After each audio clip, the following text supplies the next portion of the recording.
Mpox is an endemic, what's called pox virus, which is a DNA virus.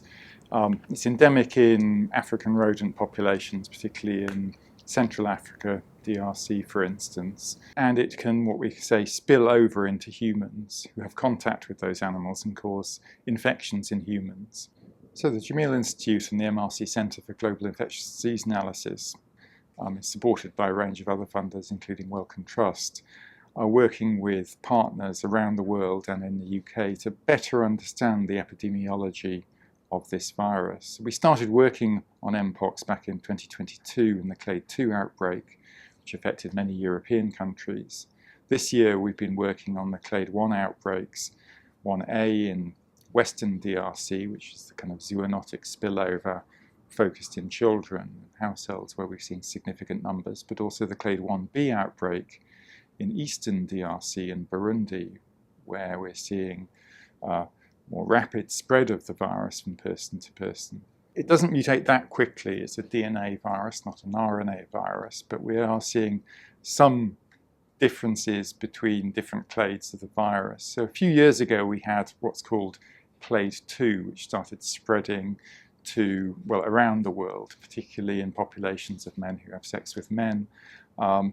That was quite rapidly controlled through behavioural interventions, better recognition and vaccination.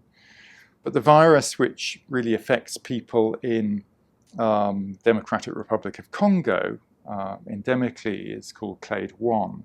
Previously we had Clade 1A, that's in the west of DRC. But just this year or late last year we picked up a new clade in the east part of DRC and spilling over the border into Burundi and indeed into Uganda, called Clade 1B, which has some notable changes to the genetic code, but we're not yet aware of whether there is actually changed the behaviour of the virus, or what's called the phenotype of the virus. But this virus 1B clade has spread quite rapidly among the what's called Kivu, South Kivu in DRC, which is a very resource-poor setting with quite migrant populations, a lot of mining, and it appears to be associated partly with low-level community transmission in households, but seems to have been amplified by sexual transmission between commercial sex workers and migrant worker populations. In the past, case numbers were suppressed because the world's population had been immunised against smallpox, the much more dangerous relative of mpox, and cross-immunity, as we call it, the vaccine against smallpox provided a high level of protection against mpox. But smallpox has been eliminated now, which means we've stopped vaccinating against it, and that means immunity is waning in the whole population. We do have vaccines against mpox authorised for emergency use, but unfortunately stockpiles are still limited, and the areas of the world where we're seeing significant numbers of human cases recently, now in 2024, are also areas which are very resource poor and where it's difficult sometimes to access populations. So we've been working on mpox to some extent since all the way back in 2022, advising public health agencies both in the UK and internationally, the World Health Organization.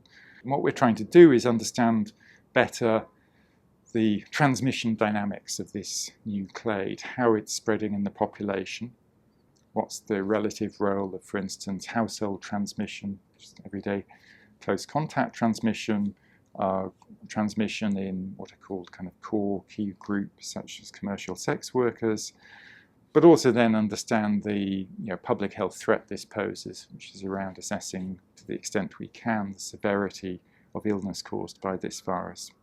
What can the world do to help control mpox, both in this outbreak, but also more generally, how can we reduce the risks of this happening again? And that'll be mostly through a combination of targeted use of vaccination, but also potentially some better public awareness and public health measures.